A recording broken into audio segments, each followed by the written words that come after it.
종해기원에 대해서 해보겠습니다. 사육과 재배하에서 발생하는 변이. 그래서 이제 사육된 아니면 재배된 동식물 중에서 보면은 그 상호 차이가 일반적으로 자연 상태에 있는 같은 종들보다 크다 이런 얘기예요. 그래서 이게 이런 게 가변성이 왜 생겨나냐? 사육이나 재배를 하면 그들 부모종과는 다른 그런 환경에 노출되기 때문이다. 그게 변이가 많이 발생하는 요인이다 이런 거예요.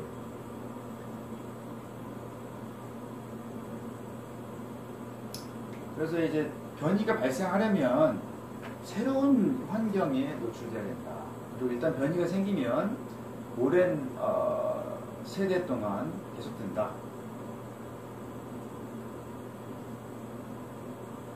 그래서 이제 가변성이 원인이 뭐냐, 언제 그런 그 원인이 생기느냐, 그게 이제 번식 요소들, 수컷과 암컷의 그 생식 요소가 영향을 받으면 그런 변이가 일어난다. 그래서 이런 사육이나 재배를 하면 생식계에 커다란 기능에 이제 영향을 미치는데 그것은 이제 다른 부모종과는 다른 그런 환경에서 키워지기 때문이다. 그래서 생식계는 다른 기관보다 생활 조건 변화에 더 취약하다고 알려져 있다. 척행동물이나 곰과를 제외한 육식동물은 열대지방에서 왔어도 그 영국에서 꽤 자유롭게 새끼를 낳는다. 그렇지만 육식성의 조류들은 알을 못 낳는다. 그리고 외래 식물들은 쓸모없는 화분을 생산해낸다. 그러니까 이제 환경 차이가 생식계에 영향을 미쳐가지고 생식이 잘 안 된다 이런 얘기를 하는 거예요. 근데 이제 가축이나 재배식물은 꽤 자유롭게 번식을 한다.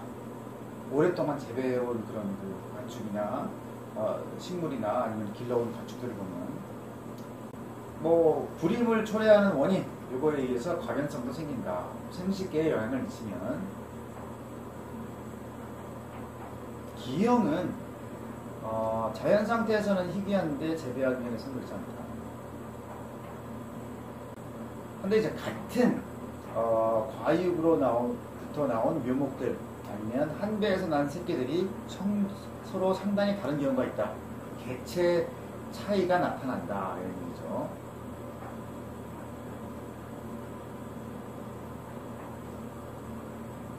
그러니까 같은 조건에서 태어났는데 이렇게 많이 다르다는 것은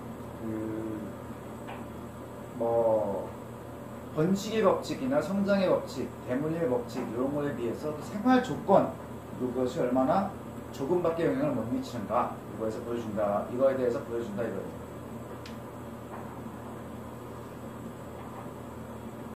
습성도 이제 영향력을 행사하는데 사육 오리가 야생 오리에 비해서 날개뼈가 차지하는 비율은 적고 다리뼈가 차지하는 비율이 크다. 자, 우유를 생산하는 나라의 젖소와 염소는 그렇지 않은 나라에서 자라는 것보다 더 크고 발달한 저통을 물려받는다. 그러니까 습성이 어떤 변화에 영향을 준다 이런 얘기죠. 연관성장이라는 게 있어요. 그게 서로 떨어져 있는 부분이라도 같이 변이하는 그런 부분들이 있다. 긴 팔다리와 비정상적으로 길어진 머리는 함께 나타난다. 파란 눈을 가진 고양이들은 청각장애를 같이 가지고 태어난다. 그러니까 파란 눈하고 청각장애가 같이 다닌다는 거예요.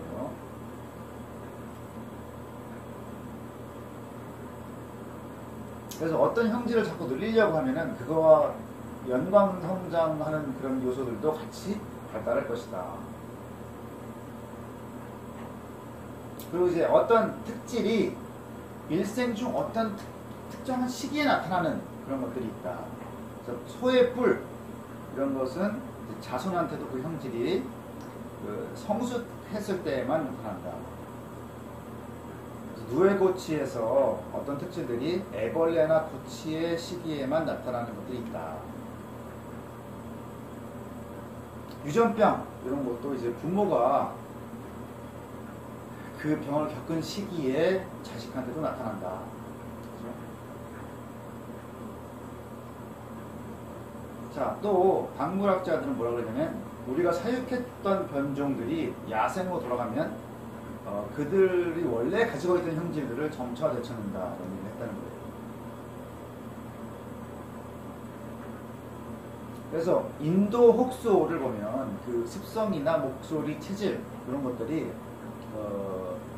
유럽 소들의 기원인 다른 토착 가축들로부터 물려받은 것이라고밖에 생각할 수가 없다. 그것들하고 아주 비슷한 습성, 목소리, 체질을 갖고 있다 이거예요. 그러니까 인도 혹소랑 유럽 소들이랑 뭔가 기원이 같을 것이다. 너무 비슷하다. 그래서 인도 혹소 그림.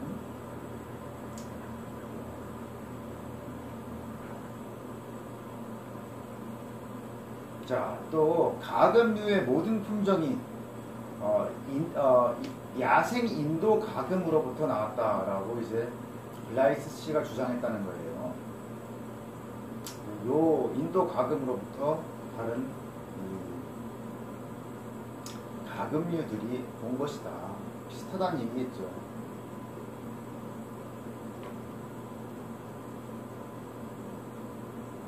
그래서 어떤 학자들은 이게 어떤 같은 기원을 이런 동물들이 어떤 같은 기원을 갖고 있는 게 아니라 종들이 각각 있다. 제각기 다른 야생의 원형을 가진다. 이렇게 주장하는 학자들이 있다는 거죠. 그래서 이제 이 종의 기원 전체에서 하려고 하는 말이 그거예요. 이게 동물들이 아니면 식물들, 생물 어떤 각기 다른 종이 창조된 것이 아니고 어떤 하나의 원흉으로부터 갈라져 나왔다. 이거를 이제 설명을 하려고 종의 기원을 썼죠. 지금으로부터 생각하면은 굉장히 당연한 말같이 들릴지도 몰라도 그 당시만 해도 이제 성경이 중요했고 모든 종이 하나님이 하나하나 다 만들어서 생겨났다. 이런 믿음이 강하던 시기였기 때문에 예를 들어서 뭐 코페르니쿠스의 지동설 이게 통하지 않던 천동설이 통했던 시대 그런 분위기였다는 거죠. 근데 그렇게 만약에 각각의 야생의 원형이 있었다면은 현재 20여 종의 야생소와 양이 존재해야 되고 영국에서만 해도 몇몇 염소종이 있어야 된다. 그렇지만 영국에 지금 포유류의 고유종은 하나도 없다. 그래서 이런 거를 볼 때 영국에서 있는 가축 품종들은 유럽에서 기원했다는 것을 알 수 있다. 그래서 개들의 경우에도 가축화가 돼서 이제 대물림되는 변이가 많이 일어났다 이런 거예요. 자, 여러 가지 개가 있죠. 그레이하운드, 블러드하운드, 불도그, 스페니얼, 블레넘 스페니얼. 이 개들은 야생들개와 전혀 안 닮았다. 그렇죠? 근데 요것과 닮은 야생 동물들이 지금 살아가고 있다라고 믿는 사람은 아무도 없다 이런 거죠. 자, 그레이하운드, 블러드하운드, 그린, 불도그, 블레넘 스페니얼. 자, 이렇게 다 다른데 이런 것들이 야생에는 이런 비슷한 것들이 없다 이거죠. 그래서 이제 가축화가 생겨나면서부터 대물림되는 변이가 많이 일어났다.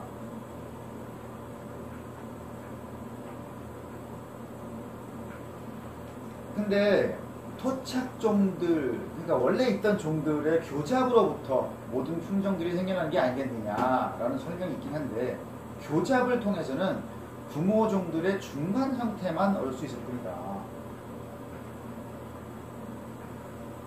그러니까 그렇게 막 다른 것들이 많이 있다는 것이 이제 설명이 잘 안 된다는 거죠.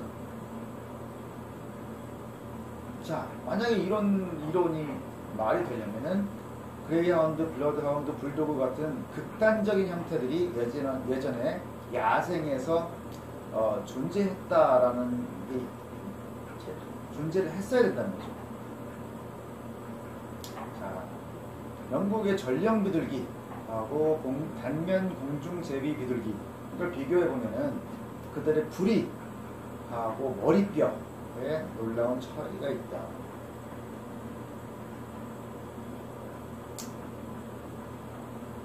자, 그래서 전령 비둘기는 머리와 부리 사이에 돌기가 있다. 그리고 대단히 길쭉해진 눈꺼풀, 그 다음에 매우 큰 콧구멍, 넓게 벌어진 입 이런 것을 가지고 있다는 거에서 다른 비둘기와 구별이 된다. 근데 단면 공중 제비 비둘기는 부리가 되새류의 부리와 비슷하다. 그리고 이제 공중 제비 비둘기는 공중 제비를 이제 날아다니면서 공중 제비를 하는 특이한 이제 습성을 가지고 있다. 근데 이게 대물림된 습성이다 이거예요.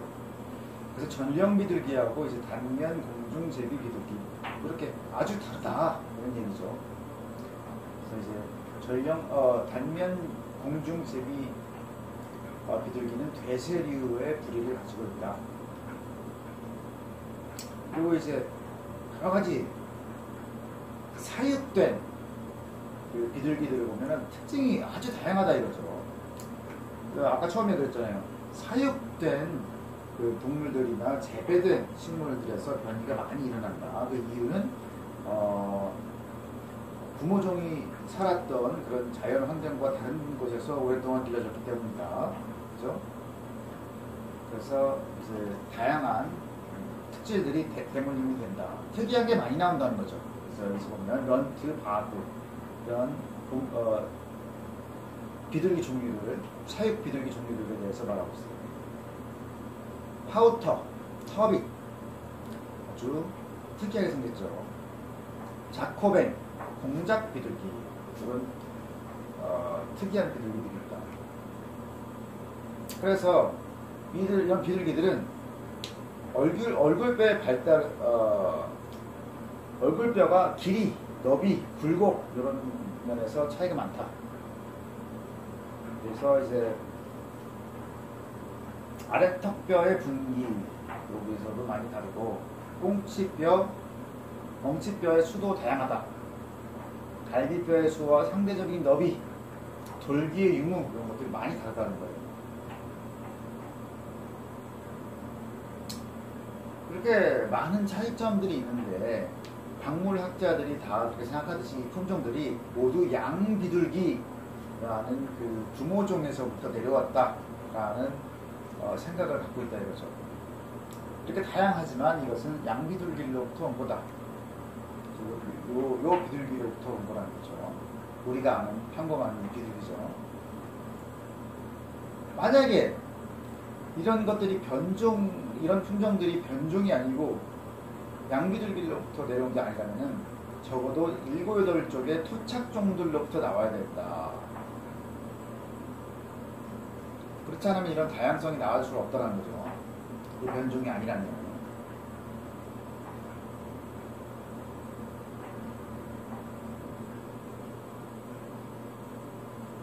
그래서 아까 그 비둘기라고 그러죠. 파우터 이런 볼록한 부분을 가지고 있죠. 구모종 가운데 한쪽이 거대한 모이주머니라는 형질을 가지고 있지 않는 한 파우터는 두 품종의 교잡을 통해서 태어날 수 없다. 그리고 콜룸바 리비아 그리고 이제 그것의 아종들을 제외하면 겨우 2-3 종의 양비둘기만이 알려져 있다. 그렇죠? 특별한 구모종이라고 할 만한 게 없다라는 거죠.